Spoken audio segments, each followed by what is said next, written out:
and HST Gaming. They have performed very well yesterday, but were not able to win every single match. In fact, Htm Esports, they lost just on bash. Well, a team that holds a world championship title, so you know they've got a lot of great friends to practice with. I'm Tratino will be the first to attack for Htm Esports as Maxi and I take away this first cast. Maxi, what are we looking at here? We are looking at a pretty classic Root Rider Valkyrie smash with a couple of Super Barbarians for the outside. Now, unfortunately, we are not seeing I'm Tratino's player cam at the moment. I was wondering what he was wearing today. All of us chose to wear shirts, and after he already wore a shirt yesterday, I thought that we'll probably see a tuxedo today, but not. We don't know. We don't know. It's going to be kept a secret, but looking at this attack, it's going in hard and heavy, hot and heavy, and I think it's looking very good. He can overgrowth the Town Hall in just a second, and he just has to make his way around there to the very end of the attack. He soaked a few rocket balloons coming out of the CC there, dealing a lot of damage to the Root Riders on the bottom that were not protected by the Grand Warden, but up on the top side there was still quite a bit of support. He also note that he drops that overgrowth spell so that the Battle Builder huts are not covered by it. He gets just everything exactly that he wants and will ensure that even though there's some big defenses still left that are going to pop out now, the remaining troops are going to fire away on all cylinders to take it out as quickly as possible. There's a lot of Hog Riders still left, and with the last free spell now dropped, Archer Queen will pop down the Monolith, and that is going to be a base totally done and dusted. All 3 stars claimed by I'm Tratino. Into your head, you want flexibility. You want to allow your spotters to call out things. You want to develop a plan for a base, but you want to be able to respond in the moment if things don't go exactly according to plan. Having an extra free spell and extra invisibility gives you that flexibility and allows you to adapt on the fly. That's exactly what we saw in that last attack, getting that 3 stars clearly.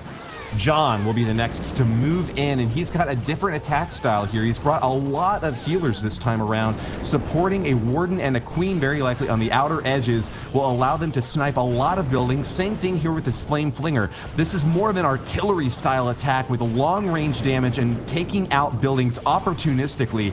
John's going to try to do as much damage early on with the invisibility spells here and getting a big drop from that Grand Warden onto a crucial defense in the core of the base. The giant fireball equipment on that Grand Warden does so much damage and allows him to get a long range shot, and there it goes, hitting the ricochet cannon and almost obliterating the central compartment there. The clan castle only popped out a couple of headhunters and will give no more trouble at all to this raid, Maxi.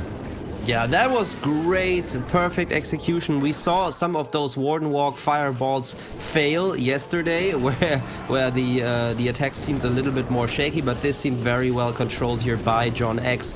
And he's now starting the Queen Walk at the right side, so he's gotta be prepared to handle a couple of things simultaneously. Look at the left side. The Warden is now under heavy fire from the Monolith, so he has to take care of that in a second, which he does by adding the Rage spell. So everything under control here. Might have to make him invisible, but it was too late, and that is what is so hard about these attacks. It immediately gets punished if you make a slight mistake. Now he has to save at least a 2-star, but I think a 3-star is still within reach as well. That's a lot of traps that are triggering right next to the Town Hall, though, and he's not committing that freeze. What? The freeze goes down on the multi-archer tower, and the Tesla missing completely the Town Hall. Archer Queen's now getting hammered by both the Town Hall and the Monolith. She's doing her best to take down the Town Hall and should get the 2nd star, but the Monolith is just unforgivable. 77% and still has yet to deploy his Royal Champion. Can he salvage more percentage out of this? Or is this going to be the end? John tosses that shield, but he's got to encounter an enemy Archer Queen. He did bring a Headhunter, so that'll help take down that crucial enemy hero. Only 30 seconds remain on this attack, Maxi. Yeah, it's definitely not going to be a 3-star anymore. I think he should have just played the Royal Champion simultaneously with the Queen, but in the end it was just a mistake with the Warden that caused this attack to fail. Would he have been able to save up the Warden, it would have taken out the Town Hall and the Monolith. But this is the problem with this attack strategy. It is so easy to make a slight mistake there, and once you do, it gets punished heavily, and this is the 2-base tiebreaker if it does go to a perfect v perfect war. But once the first miss happens, every player can then reconfigure their attack strategy to focus instead on avoiding those costly mistakes that can result in the loss of a star. Mohamed Marawi now focusing on the ground with his Warden Walk, a very long-range one once again that's going to be followed up with rocket balloons, a quick attacking style that allows him to snipe defenses along the outer edge. Take a look at the bottom now, where you see an enemy Barbarian King getting hammered by a Flame Flinger of all things. Looks like we did get a Headhunter to move into the action as well, but it seems like that was an attempt at baiting the entry that did not work. Mohamed Marawi with the perfect response, and yet that Flame Flinger will go down. He does find a way to take out a few defensive structures along the outer edge of the base, but that was a little bit of an awkward entry, Maxi. Yeah, that was not perfect. So what he tried to do is use the Flame Flinger, but also tank for the King with a Giant and take it out with some Headhunters. But he either didn't put down enough Headhunters or didn't react quickly enough, but the King did survive and then take out the Flame Flinger himself. And that's why the Flame Flinger had very limited value. He would have wanted the Flame Flinger to take out that multi-Inferno. But he can still get this there when he keeps the Warden under control. We got the same, at the same time we got the heroes coming in at the top side. Nice King Earthquake Boots opening a lot. Where? Oh, Super Miners out of the Clan Castle. Good shout there, Woody. And they can be devastating for a Warden. In fact, I think if both of them explode at the same time, I don't even know if the Warden can survive. It's going to be a lot of damage. Keep an eye on it. Oh, there we go! Boom! It goes off! Only one! And it was enough to kill the Grand Warden. The second bomb explodes, and that is going to be a double fail so far from Mohamed Marawi. The Siege Barracks, the Flame Flinger on the bottom side, not able to get the value that he was looking for, and then the death of the Grand Warden. And yet this attack is shaping up still pretty well. The left corner of the space might be too much to handle, but it should be more percentage than we saw from the other side of the map. So that will at least leave a percentage advantage in Mohamed Marawi's favor. In fact, I think he can still get it. Okay, well, not this way. Possibly. He should have... that multi-target Inferno is going to be terrible to have to handle, though. But he has a Valkyrie and a rocket balloon still. And a freeze! I didn't even see the freeze! But I think he kind of sprinkled the balloons in a little bit too randomly. So I fear that this builder hut... Come on! Will prevent it's only one more air targeting defense, and it's that Battle Builder hut. But the sweepers pushing these rocket loons back, they won't be able to get their damage in. One rocket loon goes down, another one pummeled, and this is a terrifyingly close hit. Not quite the 3-star, and Mohamed Marawi now knows that even though he has missed, putting up more percentage than the 87 that we saw from Head Start still means that HTM are going to be ahead in this match. It's almost as good as a triple. Now we got the exact same attack strategy from Toby. Let's see if he can do it better than Mohamed Marawi. Fighting fire with fire. Toby brings another Warden Walk with a Flame Flinger with rocket balloons. And look at the spells he's brought here. 3 rage spells, but importantly 4 invisibilities, 2 earthquakes, and that freeze will allow him to get a lot of work done on the interior of the space with that giant fireball. He can shut down so many defenses and get perfect targeting exactly where he wants this giant fireball. Grand Warden still looking very healthy along the outer edge, and even managed to catch a black bomb with that balloon. Warden goes awfully low, but does not go down, and he is just edging it to perfection right now, Max. Headhunters. Oh, the Headhunters. Poison's great, though. Yeah, it did work well. He didn't need to free spell because there was no other damage, but better safe than sorry. I mean, we said it, it's crucial. It's all about keeping this Warden alive. The Flame Flinger had great value and is still going at the top side. Needs to send a Headhunter. There it goes to help out the Warden. And so I think so far this is working out really, really nicely for him. Now the Eagle is active, so he has to probably start using the King and the Queen somewhere. Ground Base Expo does lock the Flame Flinger on the top side, so that'll be the end of that ground assault. Super minions coming out of that Flame Flinger also are going to soak some damage from a big bomb, and now the Eagle Artillery locks onto them. That's bad news for Toby, who was hoping to get a little bit more value out of those super minions. They're going to be awfully low and about to be eliminated by an enemy Archer Queen still on defense up top. Grand Warden does get the lock on the Eagle Artillery and should be able to take it down shortly. And on the bottom side, we do see another crack into the base down there, but only a minute and 15 remains, and Toby has spent a lot of time on the setup here. Can he execute this base with only a minute and 10 left?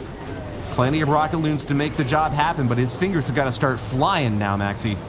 Yeah, the king unfortunately didn't open to the town hall. Now the queen probably has to take out the town hall herself, but still I think it's looking really good, especially...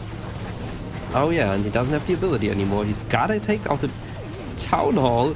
He's got the Royal Champion, he's got a rage spell. What's he going to rage? That's the big question. I would probably rage the Royal Champion onto the town hall because she's got the fox. Come on, rage her up, there we go. There nice it rage. Is. Perfectly placed, and that should secure the 3-star.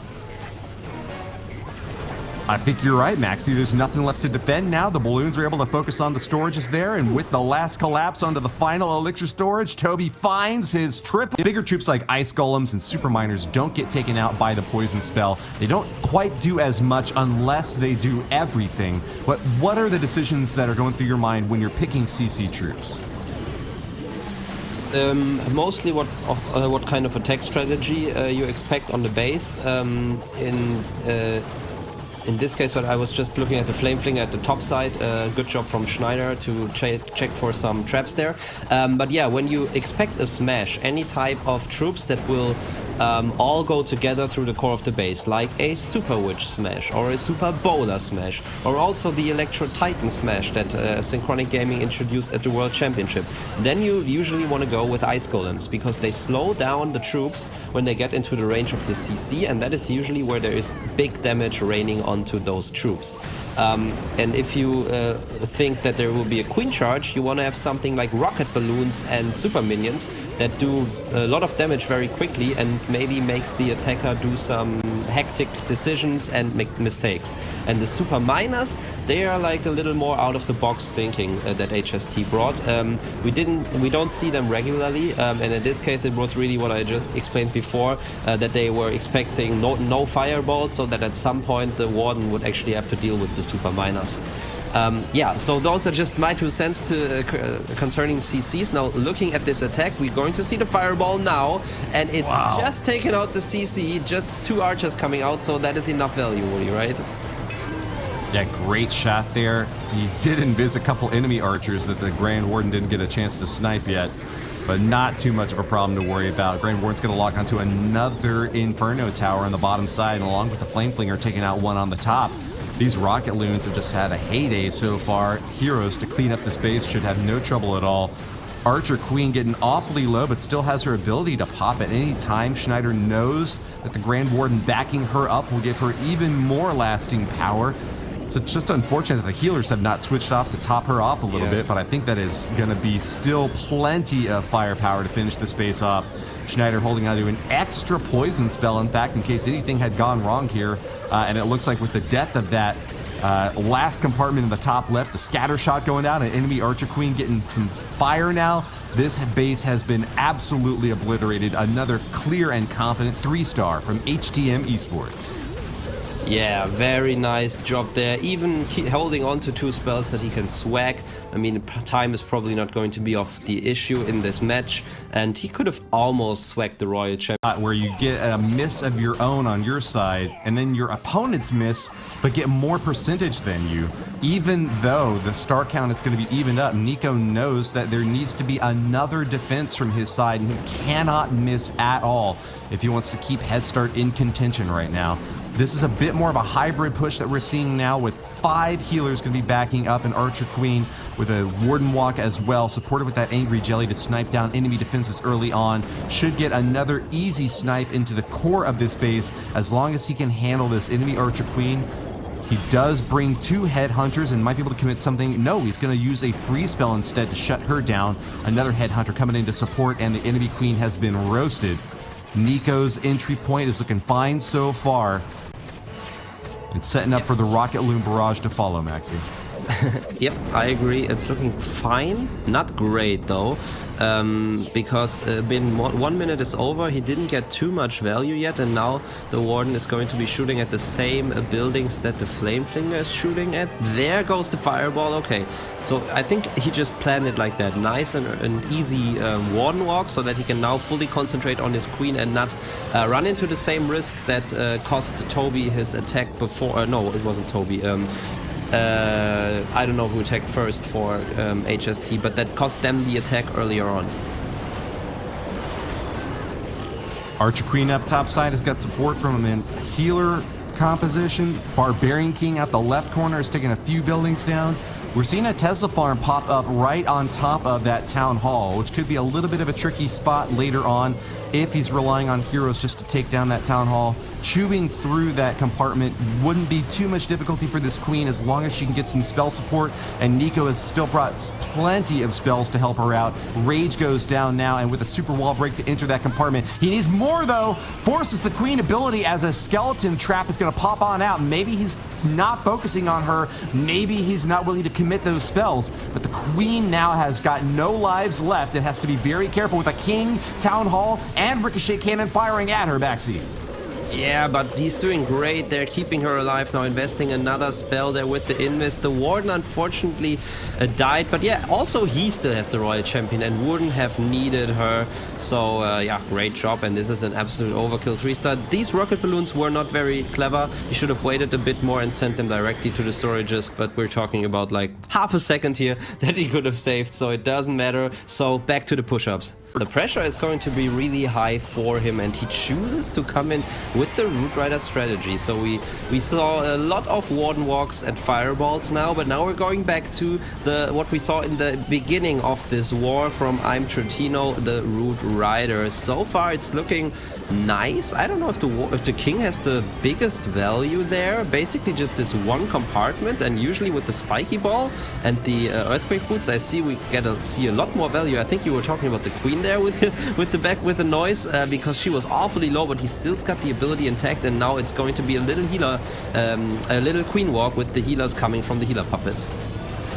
It's going to be an annoying Ice Hound up top as well to try to just distract any troops that are able to target the air. Then when it pops, it'll freeze all of these ground troops. So Heat is hoping that that does not happen at a moment when there's massive damage coming in against them, particularly the Ricochet Cannon, enemy Archer Queen, multi Inferno, multi Archer Tower. He's got a scatter shot firing away at them now. It looks like that Ice Golem or Ice Hound still has quite a few hit points up top, and popping the Eternal Tome now will ensure that the Hogs and Root Riders are still able to stay on task. Multi-Inferno is going to get a lock now as the remaining ground troops are taking out the Ice Pups up top, and I think Zahid is very happy with how this attack is shaping up so far. It looks like a 3-star, Maxi. Yeah, absolutely. It's looking so strong, and you gotta give it to him. The execution was flawless there. Even this free spell timed perfectly just after the overgrowth runs out to make sure that the poison from the poison spell tower is not doesn't get launched too early and slow down the troops. And boom, there goes this base. Indeed, 1 minute 45. All on the line, and with super witches, he's going for a super reliable army composition. These are a little bit slower and don't always win time-based tiebreakers, but they are very effective when done right and have little to worry about if the shape of this base goes in his favor. There's no surprises with traps that can distract or misalign his aim. He does bring a jump spell to get into the core, and with those Earthquake Boots, the King should be able to shatter the last few walls on the far side here. Super Witches are now deployed and will get support from the Grand Warden at that 6 o'clock position, hopping on in across 3 layers of walls with the jump spell. And even if they're getting hammered by the Eagle Artillery, they will be topped off by those healers with big boys out in front to tank shots. This is the biggest, burliest, heaviest attack style that we see, Maxi. Ooh, and the Queen is getting low, but it was just a cloned up Queen, I think, on the single Inferno. Now the Queen is still alive and strong, and I think he wants to get a little more value out of her, but he only has got 1 rage spell left, Woody. That is not a lot, and there's a lot of base still missing, and the Queen will now die, as it seems, because he's not investing anything, so he has to rely on the troops in the center of the base and the Royal Champion that he'll probably send in from the right side. Yeah, there we go. And right into the Tester farm and the Skelly traps. Oh, taking a lot of heat in the core there. The Giga Bomb goes off and will take the King down. Phoenix picks him back up for one last stab at this base, but that is so much damage being dumped onto these troops. Still, they look pretty healthy with Big Boys and Druid Bears now out in front soaking shots. Phoenix gets a lock onto the Monolith and takes a few more hits over there, but it doesn't look like they're able to get over the wall to finish it off. A Super Witch right behind it is firing away, trying to take that Monolith down, might just barely get it done, and that would be an incredibly important hit. He gets it off, and with that, the Royal Champion able to hop over these walls, should be able to finish off the rest of this base without any trouble. Gigi's looking confident and takes a sip from his bottle. He doesn't have anything left to do, as this base will crumble before the might of his remaining troops. Super Witch stuck on the wall at that 3 o'clock position shows you why this attack can be a little bit slower than others, but with those heroes left for cleanup, this is another 3-star for Head Start Gaming. They will take this war down to the last line of attacks, Maxi. Oh yes, they got another 3-star, so it's Army is cooked, and he is ready to attack with Electro Titans. Oh, very nice. And quickly talking about defenses, a quick info in the background. We got Tompenai Empire versus Na'Vi in their elimination match, and Na'Vi just had their first fail. So after 3 attacks each, it's 9-8 for Tompenai. So this is also an exciting one that we're going to be keeping you updated about. But for now, let's concentrate on Paul's little queen charge here. Double multi-archer towers. That is a lot of damage raining onto this queen. Now the Expos will follow, and I don't know if a rage is enough. Yeah, that's what he thinks. So he decides to support her with an invisibility spell to make sure there's no more damage raining onto that queen. And once she has decided to go into a direction, in this case it is the left side, he sends in the Warden and probably the Electro Titans after a while. And I wonder if he is going to send the King in the inside, as we talked about yesterday, which many teams did, or if he does it like more like Synchronic Gaming and sends the King somewhere on his own to get additional value. Siege Barracks in the left corner does see an easy funnel and will send the King right there alongside the other troops. Electro Titans are deployed, and this is going to be a massive murder ball hopping into the core of the base with a jump spell ready to commit and keep them safe.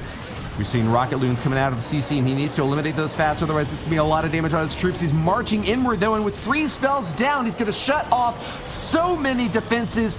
Grand Warden's ability has already been popped, and so he's just got to rely on the last few spells that he's got. 3 more freezes to shut down maybe the Town Hall and Monolith when the damage is ramping up. That is going to be a lot of DPS stacked onto those defenses, and with no value from the Giga Poison Bomb, that is going to be a hard defense for Head Start Gaming.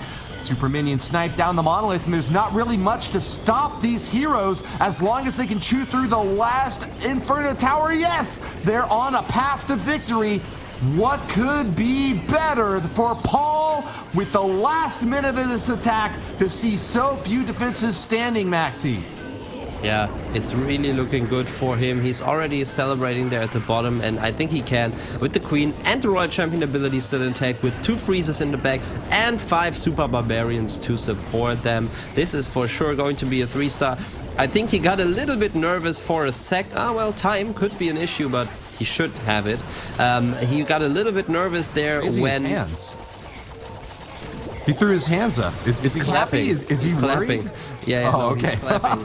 I mean, I think it was just a roller coaster of emotions there, but he's like, oh no, but is this going to be close on the time? Oh no, okay, I got it. So he will be very happy with that, and unfortunately that means that season. So this will for sure be a huge disappointment. Now back to this war. We got 1 more attack from HST, and we gotta give it to them. They performed really, really well, and I think that Crusader is going to show us 1 more of those incredible Warden and Queen walks that we love to see from them. Crusader scored 2 3-stars in both wars yesterday and is looking to close out this season performance with another triple. Baby Dragon up top gets a nice funnel done for this Grand Warden, who's making his way into the core of this base with an Angry Jelly attached to focus on those defenses. Snipes down the last few buildings along the outer edge, and he's taken a massive chunk out of the left side of the space. Can he make it all the way to the Eagle Artillery And what is Crusader going to do about this enemy queen? He's holding on to a headhunter, ready to commit. There she goes. Will get the lock onto the Grand Warden. Invisibility spell protects him, and he sends in a balloon, looking around for black bombs. Doesn't find any, and that should be a safe entry point for those healers. Yeah, but he finds headhunters, and that can be a huge problem. But he poisons them up early, decides to use the... Oh, but he did not get the CC down, and that is a big problem, as he has already used the poison spell, and there are 4 more headhunters coming out, and it is not good news for the Warden. So he decides reacts perfectly, decides to use a freeze and rage spell combination, and this should keep the Warden alive for now. But the time, Woody, ooh. Yeah, snipes down those headhunters, but he is running low on time indeed. 1:21 remaining for this attack, and he's committed so many of his troops already. Sends in the siege barracks along the top side of the base, but with a single target Inferno burning up his P.E.K.K.A.s and Barbarian King, he's got to be very careful how the remaining troops could still make a 3-star happen. Skeleton trap triggers on that Grand Warden, and that's even more damage that he's going to have to endure now. Slowed down, but not out with the rage spell to top him back off. He finally is going to get a lock onto that Eagle artillery and should deploy that Royal Champion shortly. He's got less than a minute and needs to do a lot more damage to this base, Maxi. Yeah, he just found 3 black mines with a single rocket balloon there on the bottom side. So this entry with the Queen was definitely baited. What was really nice is that he kept the Queen ability intact, so he could use it now on the Monolith. Okay. And now with the King, with the Royal Champion ability on the right side, this actually still has a chance. Would be nice if the Queen could take out the Monolith. Come just on! barely. Now the Town Hall also needs to fall. This is all so close, but I think he's got it. Looking good. 3 more archers to drop, and with the support from the Royal Champion, even distracted by the skeletons, he still might have enough time to finish this one off. 10 seconds remain with a gold storage up top. The last remaining defense is down. Crusader scores. From HST overall, and HTM, same of course, but we will see more from them later on today. We will. HTM are going to be waiting in the lower bracket for another foe to face off against. We're seeing now that Tampanai and Navi, we have not yet called that war, but it does indeed appear that Tampanai Empire are ahead in the last 2 rounds of attacks. HTM will face off against the winner of that round, and then those 2 teams will advance in the lower bracket. The winner of that round will then have to face against the loser of TTP Esports and HTM Brazil. That is the next war that we're going to see on our broadcast, Max.